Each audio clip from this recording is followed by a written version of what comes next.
Welcome to the Drone Vibes Podcast, taking your passion for multi-rotors and drones to the next level. We're all about the drones, tips and tricks, new products, reviews, interviews with the pros, and much, much more. Whether you're interested in drones for business, racing, or just having fun, this show is for you. So sit tight and hang on. We're about to take off. All right, everybody, welcome to episode number 97 of the Drone Vibes Podcast. I'm Eric. I'm Peter. And we welcome you back. And again, this will be our third episode now with video. Video episode. Which is very cool. And the feedback we've been getting has been awesome. Absolutely. That's marvelous. Everybody is very positive about us doing video, so I'm glad. Thanks a lot to everybody who actually takes some time and leaves us a little feedback. It's encouraging, it's motivating to us, and gives us a reason to come here and do another one. Now, we got a lot of ideas, so I got to take a picture of the studio and put it on online so people can see it. Because even behind the camera, it actually looks like a studio. Yeah, there's lighting and everywhere, and you know, this is the real deal. This is a full blown studio. We weren't going to do this cheesy, so we're really taking some time and took a while, but we got it done. Now we'll start having more guests probably next week. Now that we've got that kind of worked out, so we can have them on the screen and absolutely and online. And the video interviews are streamlined, so something new, and hopefully you guys enjoy it. Let us know. So this week we were going to talk a little bit about some businessy stuff. Now with 107 coming, it's only natural now that people who maybe have been wanting to start a business are like, wow, now I really can do it, you know. And so we get some emails, and I get questions all the time, whether it be from Drone Vibes or from Stepcraft, where somebody buys a machine and they want to start a business. So I'm constantly getting beginner questions for businesses. Yeah. And you know, one of the most common things is, what do I have to know to start a business? And don't ask me. Yeah, I don't know. So I kind of wanted to touch base on that a little bit today, and maybe we can expand on it some more in future episodes. But you know, when you started not a drone, I mean, you were working full time before drones. you were working full time, and you decided. I mean, tell me your story. How did you decide to get into it? Well, it was an accident, actually. One of my videos went kind of viral, you know, a bit, if you remember the tower video or the windmill demolition video. Oh, yeah, and that actually generated a few leads. Okay. As I would call them now, you know. Right. Back then it was like, a few people called me. Yeah, now it's a lead. Now it's a lead because you need to close it. Businessy and organizational. Yeah. That's right. So that generated a few pretty good leads, and it kind of went from there. You know, a lot of my from the beginning was word of mouth. A lot. Right. I had a full-time job back then, so I couldn't be like available every day anyway. So for a while it was fine just doing this part-time, and I would. The first thing I would recommend to somebody would probably be, don't quit your job until your business is set and it's up and running, because if you're making money during your first year, you're actually doing really good. Right. Yeah. Well, it's going to be difficult too, though. Depending on the type of job, you had some flexibility. So you were able to kind of move your schedule around if you had a job that was pressing. And if you're working a 9 to 5 at a factory or something like that, it's going to be very difficult to do a job in the middle of the day. I was lucky to have a job that was flexible enough to make it happen. So it's a balance. Yeah, absolutely. I mean, you got to think about it when you get jobs, it's going to be during the day. Yeah. And so if you're working a 9 to 5, that pretty much leaves the entire week out, unless you can get an evening job. But come fall, when we turn the clocks back, you're dark at 4:30, 5 o'clock. Or then you have people like, as I said, if you already have a job that has the flexibility, like Micah comes to mind. Do you remember we talked to him about it? The drone deploy. He works as an Uber driver. Right. That's his like regular gig, and that gives him a flexibility to get himself into the business and slowly get the jobs and start all this. So I definitely wouldn't recommend, like, if you got a family of 5 or 4 that you're supporting and a house and a mortgage and all that, and you've got a good job, I wouldn't go quitting that job to start a drone business. One of the things that concerns me, or would concern me if I was starting a drone business from scratch, is that everybody is going to want to get involved somewhere. So the competition is going to be incredible. Yeah. And that's going to affect pricing. It's going to affect you're like we talked about in the past. You're going to have to stand out from your competitor to win some business. So there's a lot of unknowns when you're starting a new business, especially in this space. So I definitely agree. If you're going to do it, you got to do it part-time to start. Just dabble in it and see how it goes. Yeah, that was the thing for me. There was not that many people doing it back then around, so my starting point was a little bit different. I was able to build it up fairly quickly. You're right. Now with 107 and the technology being fairly easy to operate or to learn. It doesn't take much. Yeah, there are a lot of people trying to do the same thing. Right. So how do you, first thing in a business, how do you differentiate yourself? What sets you apart from the guy next door or the guys who are already doing it? And that's probably one of the first questions that. So when you started your business, the first thing, obviously you got a couple calls, so you decided, okay, maybe I'm onto something here. Yeah. And how did you promote your business, as you, or did you come up with a name right away? Well, I came up with a name and the website, not right away. That was probably a couple months, into it, because I wanted to separate the video part or maybe the future business part away from my personal social media presence. Right. And so I started the not a drone, because back then the drone word had a really bad connotation. It was a bad word. So that's right. Since drone.com was taken, yeah, but you wish you had that now if you could own that. Yeah, but actually I don't think that whoever owns that has actually much to do with drones. It's like a strange website. I checked on it and it's weird. Yeah, but so yeah, I picked what I thought back then was the next best thing. It's still a pretty good logo, a website. It's easy to remember, and I built it from there. My first website. So it started with the YouTube channel, the Facebook, I think Twitter. Just the basic social media, Instagram probably back then. Maybe Instagram came in later, and a single page website. Really, with like one video, one picture, and that was it. And it was that way for a while. You were focusing more on content and video production and getting better than you were making your website look pretty. Well, with the website you can get started, pretty easily. Small. You can, as long as you have some kind of work to show, few pictures, a couple videos, a halfway decent reel and way to put the contact information there, you're good to go.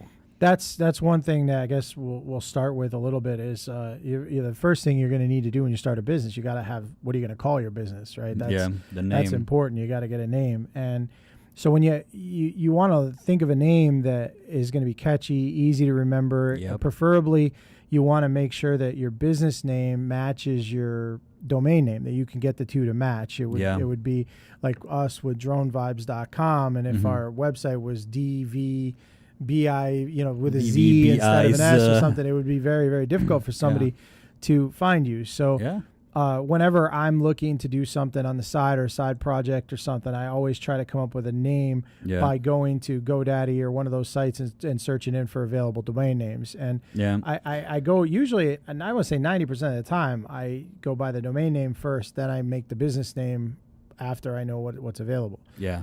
And because what I suggest is when you got to have a web page. Like for you not to have a web page, someplace to send somebody to show your demo reel or some photos you've taken or something like that. You have to have it. I mean, we live in a digital era. You need an online home or place of business. Exactly. So, when you're doing that, there are services out there like Wix.com and some other ones where you can get GoDaddy. Where you can get websites even for free. Yeah. But I don't recommend doing that. I recommend you got to have your own domain name. Like you don't want your domain name to be not a drone.wix.com. Like that doesn't sound very professional. And it should be a .com. And it shouldn't be IO. No, IO is stupid. That's not very popular. Or actually, depending on the country that you're in. If you're in Canada, Republic, then .cz or CA. They have internet in Canada? They do, believe it or not. Really? I know a guy. Oh, because my friend Andy was telling me they don't. Oh, really? Maybe he just left Canada Where does too he early live? Before that happened. By the North Pole. All right. But yeah, so you want to make sure that you try to find a .com first. It's funny because our website for Stepcraft is stepcraft.us, which completely goes against that .com thing. I don't necessarily care for it, but we've built around it, and it hasn't affected us SEO-wise. What about the .com? Is the preferred. Is the site for who's at the stepcraft.com? Well, that's their Germany. Okay, so that's the main site anyway. So it will the US version of it. That makes sense. So that's why we did it. But I would, .tv is another one that's not a bad choice if you're gonna, because you're doing video stuff. So, but you start with a .com first. Go to GoDaddy, go to one of those sites, and just type in a bunch of different domain names and see what's available. Yeah. And you'll be surprised. You may find, because a lot of them will give you suggestions too. So you can come up with. You may find a suggestion of something that you didn't think about before, and it's like, hey, that could be really cool. Yeah.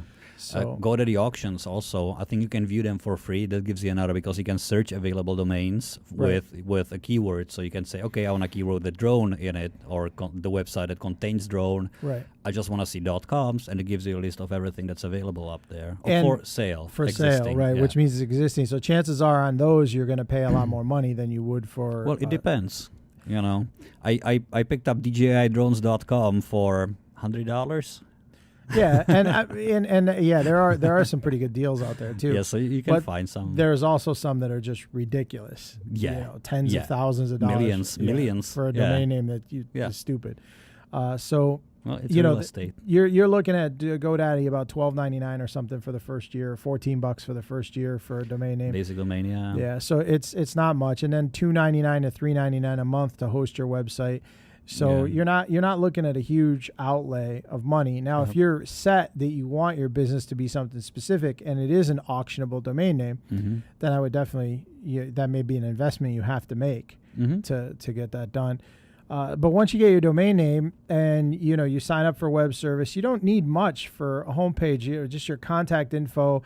Go to a site like Fiverr.com or someplace to try to find somebody that can make you a cool logo. Yep. Fiverr.com, it's $5 for everything on the site. You could find people to do you a decent logo, unless you know somebody, and throw it on the page, put your contact info, and then the next thing was going to be working on some sort of a demo reel. You have to show people something. Yep. Right? So you had already had a couple of videos that you shot for fun that kind of turned into your demo reel. Yep. And that's if you had to do it differently and you knew you wanted to start a business first, how would you have done that? So now you've gotten out of drone.com, you've got a web page, but you don't have a demo reel. Yeah. You need a demo reel. You need to shoot something. You gotta have something. So it's to me, my first demo reel were the best shots from my first, because of my first year of flying, I wasn't really doing it as business. So I had a lot of stuff that I just went crazy, and I tried flying wherever I possibly thought it would be a good idea to fly, and some. And back then it was what was it? My DJI 550 flame wheel with the GoPro and a two-axis gimbal. Yeah, with a two-axis gimbal. That was that's like a rotary dial telephone right now. Oh my God, I still have it. I'm emotionally attached to that. Yeah, build a glass case for it. It's beautiful. It still flies nice. I actually flew it the other day just out of nostalgia. I don't really take it to the work now because it has really high mileage on it, but it has nice T-motors on it, carbon fiber props. That thing was tuned in. It was like the Mac Daddy of the 550 world. Back then, yeah, sure. It still is. Yeah. But if you're flying a 550 now professionally, you probably should be looking at other alternatives. Well, some people still do, actually. The only good thing I think now would be the redundancy because of the 6 props and stuff. I don't myself. As I said, I retired mine because there are machines that are, just the ability to be able to control the camera settings the way I want, or remote shutter, that you have from some of the products out there now, make that obsolete. Right. So, but as I said, there's nothing wrong with the GoPros. I mean, obviously all the solos fly GoPros now, and you can still get, if you know what you're doing with a GoPro, you can get a really nice video out of it. Exactly. So that was my first collection of clips, really, and I put together a nice reel out of it, and then I was able to show people something. So what advice would you give people? Because back then you were I don't want to say you're one of the first ones, because I'm sure there was a lot of people doing it, but in scale, you were one of the first ones to set up a business to do something like that, because you're going back a few years now, and I'm sure there was a lot of Peter Hales around the country doing the same thing. Man, no, really, no. I mean, now though you could have 500 people in the same town as you. Oh yeah. Wanting to I'm wanting to. so what advice would you give now? Like if you were starting that business off today, and I mean, I've seen demo reels shot on Reds and on all kinds of crazy cameras, and you know, there's some of the stuff out there is just, it's insane, you know, and you've got to stand out. Yeah. It was easy for you to stand out when you were one of the first ones to do it because there wasn't a lot to compare it to. Yep. Now, I'm very fond of your work, and I've been following, obviously, because we're friends for a long time. But you're you know, it's just like anything. The more you do it, the better you get. The better you get, yeah. And some of your latest stuff is just, I would put it on par with, you know, anything that any professional is doing. Almost there. Not that you're not professional, but what I mean is like any big time, like Red flying, you know, so it's just incredible. It's about a framing. I mean, what I would do first, figure out what is it that you want to do. So, because there are so many different, you know, little niches and parts to the drone industry now that you're better off heading into it knowing, or at least having an idea about what is it that you ultimately would like to do. A rifle shot instead of a shotgun. Yeah. So for somebody, it can be, okay, well, you know what? I want to be shooting real estate videos. For somebody else, it could be, I want to be available for some production work, you know, while somebody else, like, say, Micah, you know, he wants to do mapping. Right. And, you know, that's his part of it. So choose your battle. Yeah. If you want to get to the real estate, then start there and profile yourself as a real estate company. I'm still actually now at a point where I'm trying to figure out whether it's to the benefit to have the real estate and the production part of the business all lobbed in one website and one, so to speak, brand. Not saying that doing real estate work would somehow discount you as a filmmaker or something, but you're marketing to two distinctly different crowds. You know, and if you get at a point where you get enough volume from both of them, then you know you may be better off splitting it and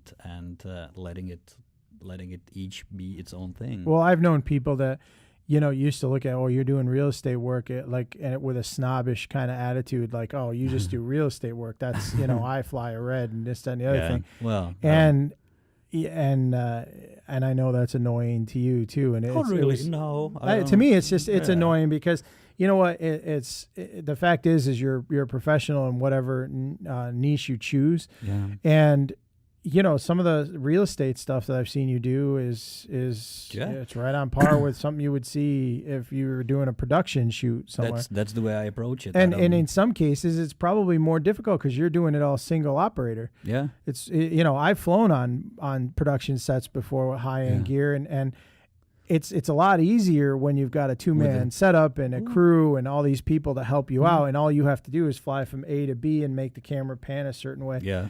I'm not discounting that work is not it's complicated. It's easier. It's different. It depends what you do. Yeah. And, you know, there's nothing to say you can't be a really good real estate photographer and do mapping and be good at production shoots. You certainly could. I guess it just depends on how much time you're putting into it. Yeah. But with so many people in the next couple of months that are going to be starting to do this professionally, I agree. I think you should just pick your niche and go after your battle. it, and be the best you could possibly be at that. One piece of advice is not to start your business on being the most affordable. I think that's a very bad way to start a new business. Yeah. You know what I mean? Because you might as well call yourself Discount Drone Pilot. You know what I mean? It's just... You know, there's the old saying that you get what you pay for. Yeah. But and you know, it's a free world. You can charge whatever you want for stuff, but you know, with so much potential competition that's going to be out there, being the least expensive may be like whenever I shop for something, and I usually will knock off the cheapest. And knock off the most expensive. And I kind of work right in the middle. And that's where I analyze contractors and, you know, whatever. If I'm buying a TV, I usually do the same thing. I don't need a $10,000 TV. So that's a common thing. And I think you really want to focus, like I wouldn't talk about price at all if I was starting a new drone business now. I would focus on the quality and that of what you produce. And the other issue is I don't know too many people that can just like open a box of a P4 for the first time and automatically just be able to shoot epic stuff, because it's not just being able to hover the thing and fly it around. It's being able to envision the shot before you get to it. knowing how to set the camera, knowing what, how to pan, all these different maneuvers. It takes practice. You are, if that's what you're using the drone for, it's the video production, then to me, the way I look at it, you're a camera operator first, then a drone pilot. Right. And if you happen to be a really good or excellent camera operator with some great drone skills, that's a killer combination. Right. That's what makes you marketable. You don't just want to market yourself as a drone pilot because, there's a lot of drone pilots now. Everybody with a little bit of a hand-eye coordination and $1,000 can buy a decent, drone and get a camera up in the air. Right. You really want to make sure that you market yourself as a camera operator first with, drone abilities or drone capabilities. Yep. Yeah. I think that just like a photographer, and that's something too. You weren't an expert photographer when you started all this. You learned as you went along. Yeah. Now you know a lot. Your photography skills are really good too. I learned by osmosis. Actually, photography is something I got into later because the way I started was I was a GoPro guy, and GoPros were really known for making good videos, not really still pictures. Right. So that's what I did. That's how I got good at videos. And I edited photographs with the SLR cameras. That's when I started learning that piece of it. So I started as a video guy. What was your first SLR? Was it the GH4? GH2. Okay. Yeah. 2? With a prime lens? Yeah, it was a GH2 with a prime lens. Yeah. Oh, okay. Yeah. So, and I've kind of learned along the way too with the photography, and I have a lot of friends and customers and things like that are into photography. So same thing, you learn by osmosis. I would never call myself a professional photographer in any stretch of the imagination, but if I need to do something specifically, it's always good to know people to find out. Like Howard is helping me with something else that we're doing here in the studio. The video, and he's a master at all that stuff. And cameras, so, so if you're good with photography, then moving into doing drone work is a natural progression because at least you have an eye for the subject and how things should be framed. If you're just starting out from scratch on both ends, it's a skill you're gonna have to practice first, get good before you worry about setting it up as a business. Yeah. I mean, I would spend a lot of time on YouTube looking at competitive and I would spend a lot of time flying and trying different things and popping your card in a computer, seeing what the result looks like, and it's both important. I mean, realistically, if I decided as soon as 107 came out, I went, took the test, passed. Now I'm good, and I decided that's it. I'm starting a business. Yeah. Realistically, you're looking at, to do it right, few months, I would think minimum, before you're going to have enough to market and have the confidence that you're going to be able to go out there easily. I mean, a minimum of 3 months. Half year to a year, I would say, by the time you're like really good. Now, if you're a professional photographer and you're doing drones, that could shorten the time.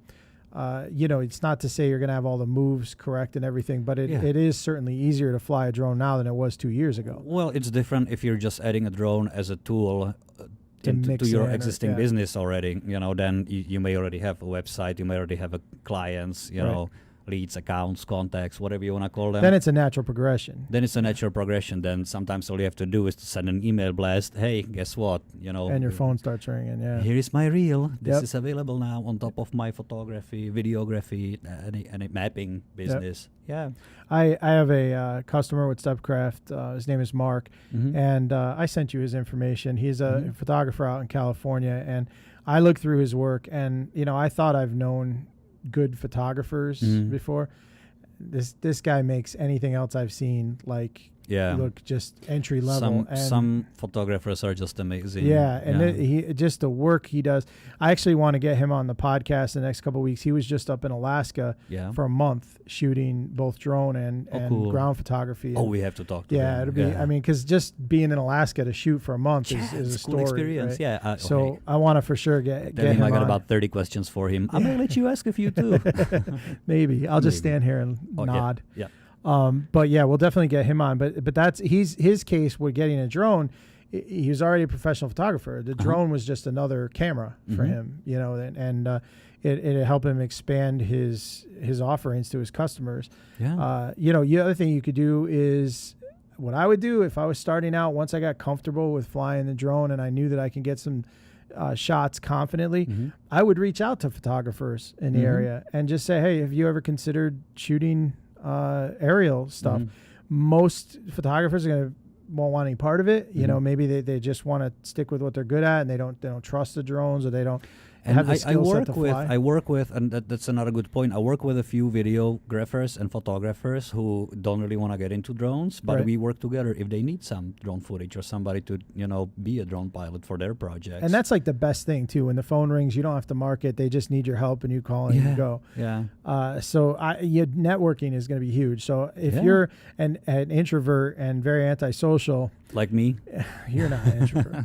But I think that that might lengthen the time until your business can be successful. You're going to have to rely much more on your skill and your video reel and everything else. Then you may be almost better off trying to find somebody who does already do a video production but does not fly the drone and partner up with them and hopefully make the numbers work. Sure, because then they're doing the selling and talking to the client. You come in and you're essentially the techie, artisty guy. Yeah. And that brings another point.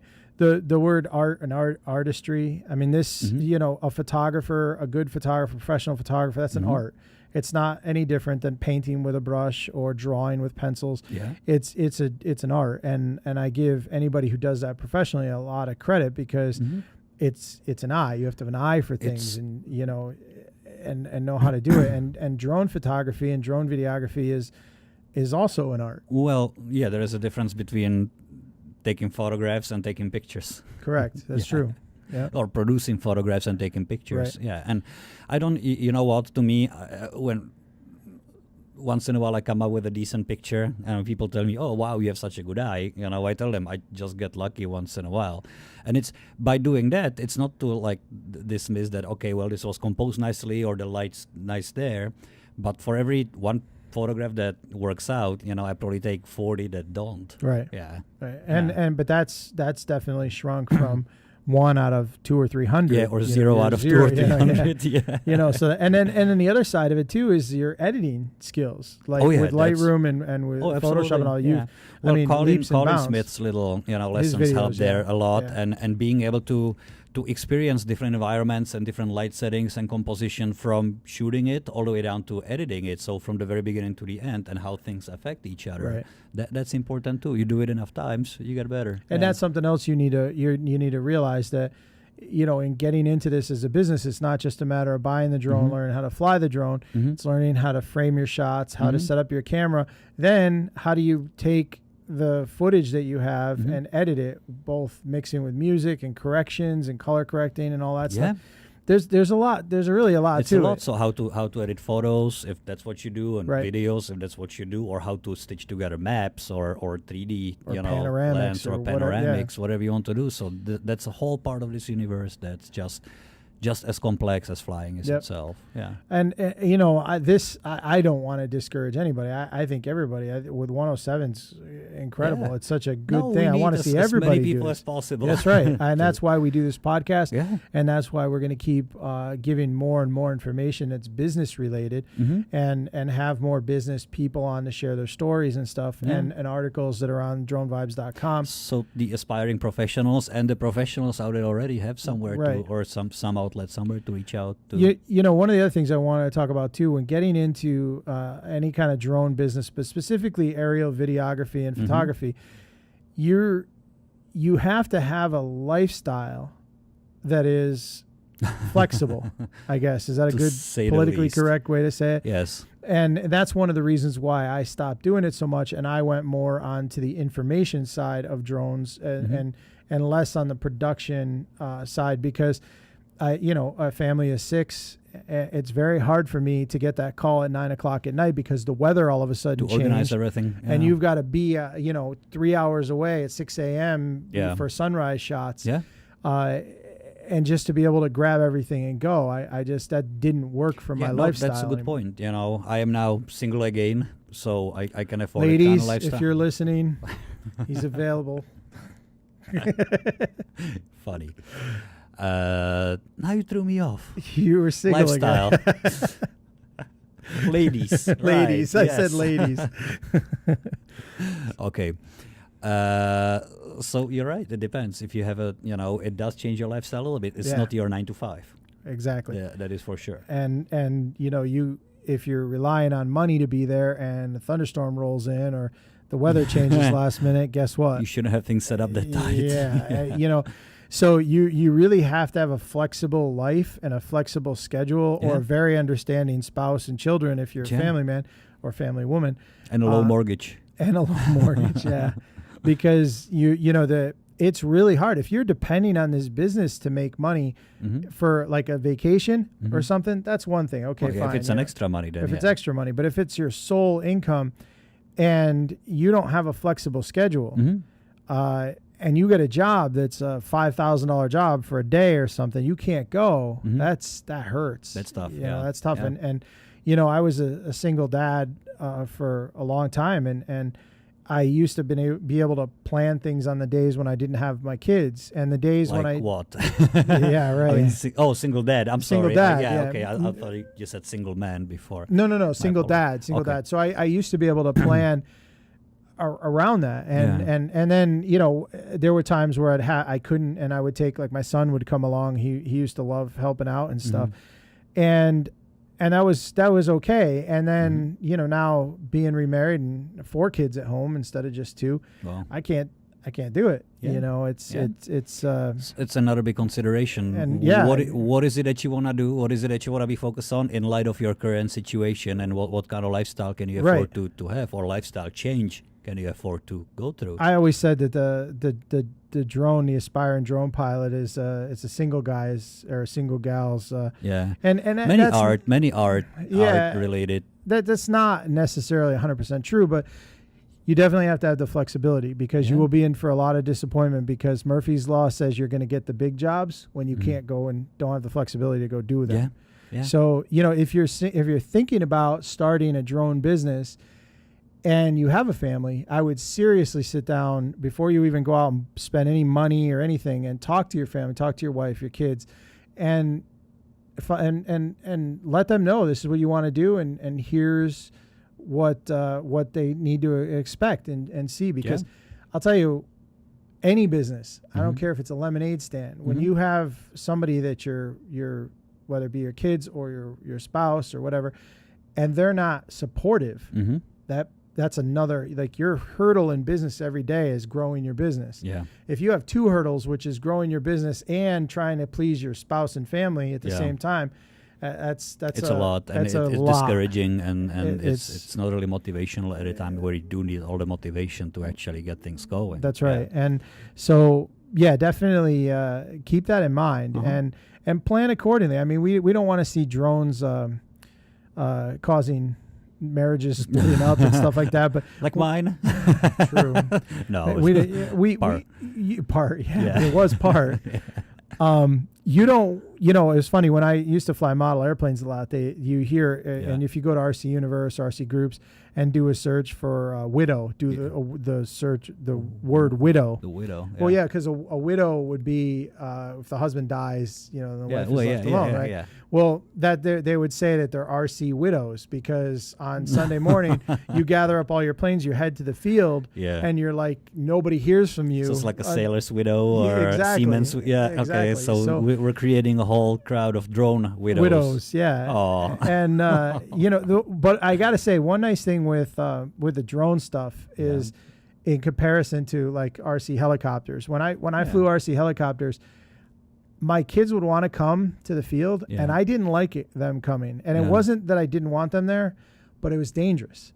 Yeah. One servo fails something like that. You've got an 8-foot rotor blade. You have a ninja blade flying off and stabbing you in the neck. And I just I could never fly with 100% confidence if my kids are there, because I'm always worried. So I used to make them specifically sit down right behind me. Yeah. So that if something was going to happen, I'm jumping in the way of it. You know?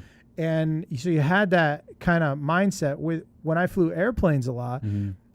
I was more comfortable. I used to bring Daniel in a carrier when he was not even, he was a baby to the field. But the planes are always moving relatively in a straight direction. It wasn't as dangerous, depending on who's something flying. Happens usually. But with a drone, I mean, I've had my kids fly drones. My daughter, when she was 6, he was flying.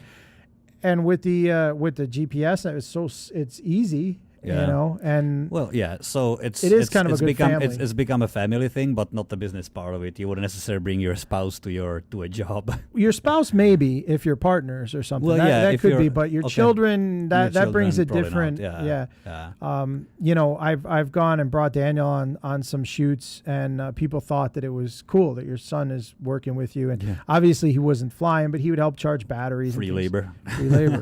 And I'm sure he enjoyed it. But if I brought my daughter, who is 4 years younger than him, she probably wouldn't have such a good time. Well, no, and people look at you too, and it's like, well, geez, what are you doing, bringing your 8-year-old just like, well, budget was so low, I couldn't afford to pay for a babysitter. You have to look at the perception that you put out there, and so if you're going to be doing this as a single dad, or if you're going to have to take your kids with you when you're doing it, you keep in mind, what does your customer see? I mean, do they?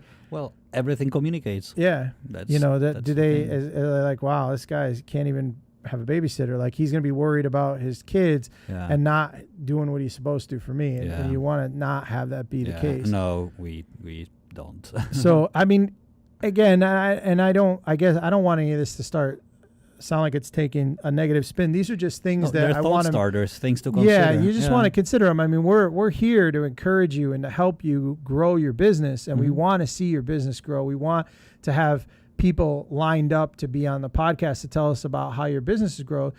But we want to start with like all that information that we've gathered over the years. You need our that struggles. Knowledge. We want you to be able to learn from our struggles and maybe our mistakes and things that we did about things.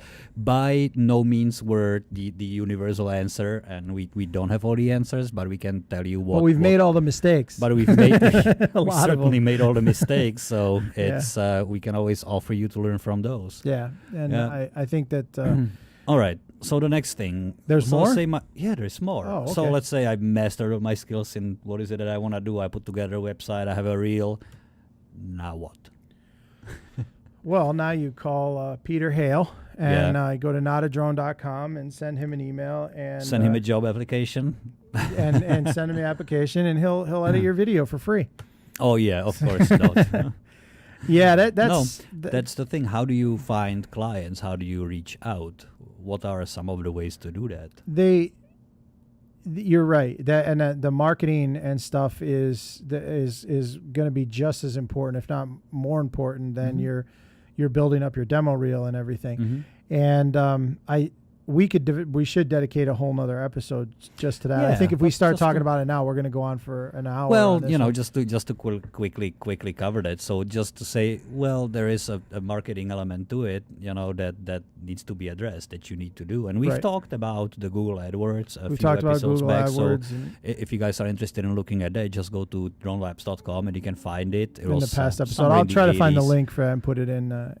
But it's all searchable actually. And so do you want to sit there and cold calling, or do you want to try to, do you have some money coming into it, and can you afford a Google AdWords budget? Right. That's another thing.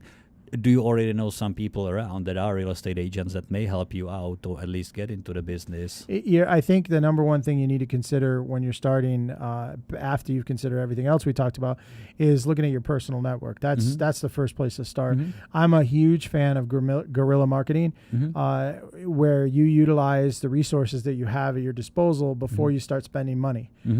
When you've exhausted your friends network, your Facebook friends network, your Twitter followers, and whatever you have at your disposal that's free, and you got to start putting money down for ads, that changes things dramatically, because usually when a business starts to get slow, the first thing they change is they cut the ad budget, the advertising budget, which is counterproductive. It's the last thing you should cut out. And so when you're starting a new business, I would say, and I really like I said, I don't want to go too far into this on this episode because but I do want to cover it.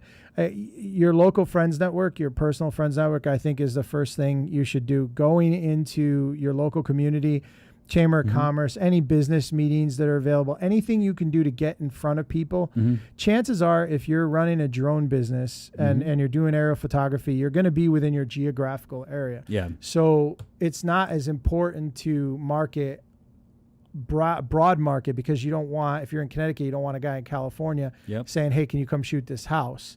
You know, so when you do get into the online marketing, we got to talk more about targeting and spending your money effectively in the correct areas. So because you're going to drive to every job or fly, I guess, if you have a helicopter, hopefully, you're gonna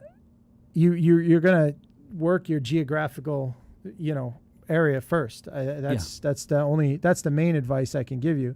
Reach out to real estate agents. Reach out to local community people. Send an email. That's right. Start with that. I would, and I've done it before. I've gone to boat shows. I've gone to home shows and talked to builders. Maybe you find a builder that's doing a housing development. He wants you to fly every week to show progress. Or you find a builder that wants you to do the aerial footage for all the new houses that they're putting up. Getting to trade shows, community shows, local shows, fairs, anything you can do to get in front of people. That's why I was saying before, if you're an introvert, it's a little bit more difficult.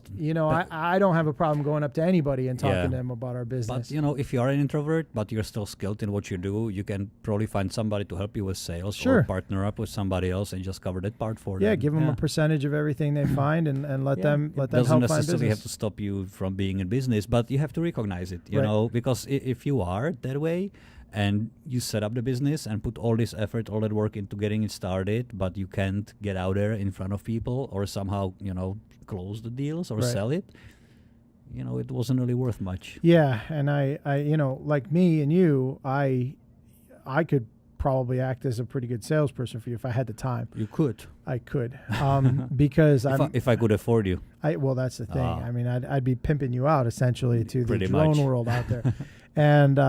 That's a time-consuming thing, but you may find somebody that, is a single mom working at home, somebody that has a flexible schedule, is really good with sales. You partner up with them, let them help find work for you. Yeah. But the easiest thing to do, even if you are an introvert, is hit up all your Facebook friends. Start posting stuff on Facebook. Yeah. It doesn't cost you anything, and you may get somebody who knows somebody. Yeah. I get calls all the time with people. Anytime there's like some drone related thing, somebody posts it on my wall. Yeah. I thought you'd want to know about this kid that put the gun on his quad, Yeah. And I'm like, well, geez, thanks, that's not too weird, but that's a big reason why I put, I have to approve any post to my wall on Facebook, because it was just too much. Yeah, it was crazy. It's like, anything that happens with a drone, they think you want to know about it, and you do. We do because of what we do here, but not all your friends. Exactly.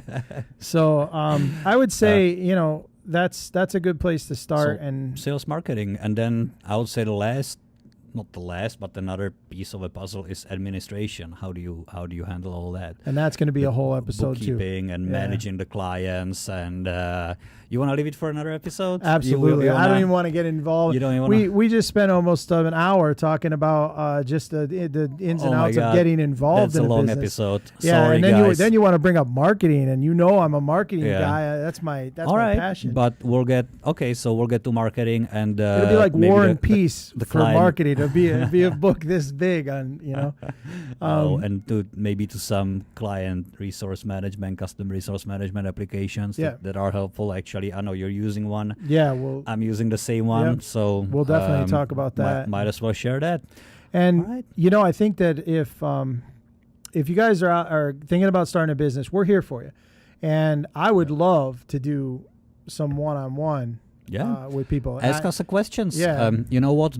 The easiest way to ask us a question, actually, and this is really cool. Speak by. Just ask it directly. So here's what you do. You go to dronevibes.com. Right. And then right there on the site, on the right-hand side, the right corner, it says leave us a voicemail with your drone question. And that's it. Just click that follow a simple direction. And you can record it right there on your computer, and it goes right to Eric's right to my mailbox. Right to my mailbox. I see it, and so he can't miss it. It's just basically an online voicemail. You use the microphone in your computer, and you'll be able to leave us a message.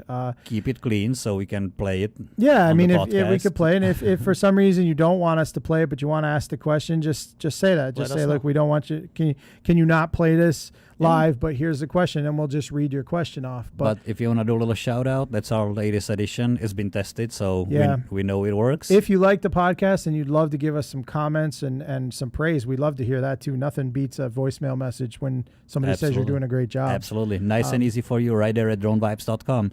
So what else is happening at dronevibes.com? We're thinking about a little rebuilding, actually. There's been this conversation, and this is shout out to AVA Chuck, the old man, Sleepy C. Yeah. I'm sorry if I missed anyone who was a part of that conversation, but thank you very much, guys, for your opinions and taking the time to actually write and communicate with Mark, Nathan, and us about what direction you'd like to see the forum go in and how to structure it. So it actually does cater to the professionals, because this is the direction we're taking the podcast in and the forum in, is people who are either, in the business already and be a resource for them and help them kind of connect and create a network and communicate together their stories, their experiences, and also as a springboard, or, for folks who are thinking about getting into business and are looking for a place to learn, because there is quite a library already in the podcasts.